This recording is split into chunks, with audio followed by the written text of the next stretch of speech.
আমাদের দেশের রাজনীতিবিদরা ইলেকশনের জন্য খুব ব্যস্ত। আমি বেশ কিছু ভিডিও দেখলাম ইউটিউবে, আর দেশের খবর মাঝে মাঝে দেখা হয়। তো বুঝি, একটু ধৈর্য ধারণ করেন আপনারা।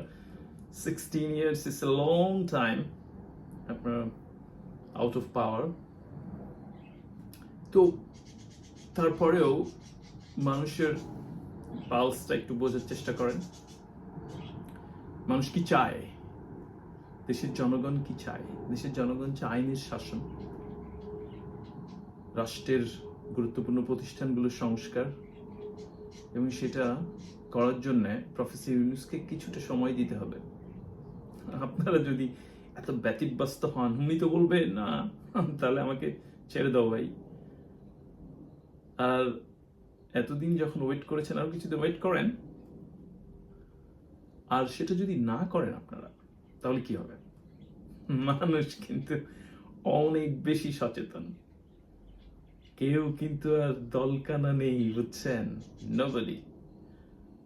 এত ব্যস্ত হওয়ার দরকার নেই। কিছুটা সময় দেন প্রফেসর ইউনূসকে, কিছুটা সময় দিন এই উপদেষ্টা মণ্ডলী যারা আছে, ছাত্র জনতাকে কিছুটা সময় দেন।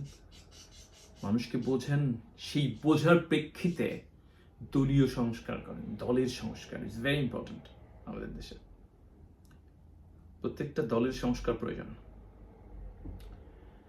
দলের মধ্যে গণতন্ত্রের চর্চার প্রয়োজন। তাহলে দেখবেন মানুষ আপনাদেরকে চায় এবং চাচ্ছে। তাহলে মানুষের হৃদয়ে যেতে পারবেন। আর সেটা যদি না করেন, আগেই বলেছি, মানুষ দলকানা নেই। এক্স দলকে পছন্দ করতো বলে সে সারা জীবন এক্স দলকে পছন্দ করবে? নো নো না না না না না। যদি এটা ভেবে থাকেন, তাহলে আপনারা চরম বোকামি করবেন। তারা এক্স দলকে গতকাল পছন্দ করলে আজকে ওয়াই দলকে পছন্দ করবে। সো আপনাদেরকে বলছি, ওনাদেরকে সময় দেন, ওনাদেরকে কাজ করতে দেন, আর মানুষের পালস বুঝে আপনারা কাজ করেন। আদারওয়াইজ মিস্টার জাকারবার্গকে অনুরোধ করা লাগবে যে কেন এদেরকে এতটা সচেতন করছে থ্রু ফেসবুক, হোয়াটসঅ্যাপ, ইনস্টাগ্রাম।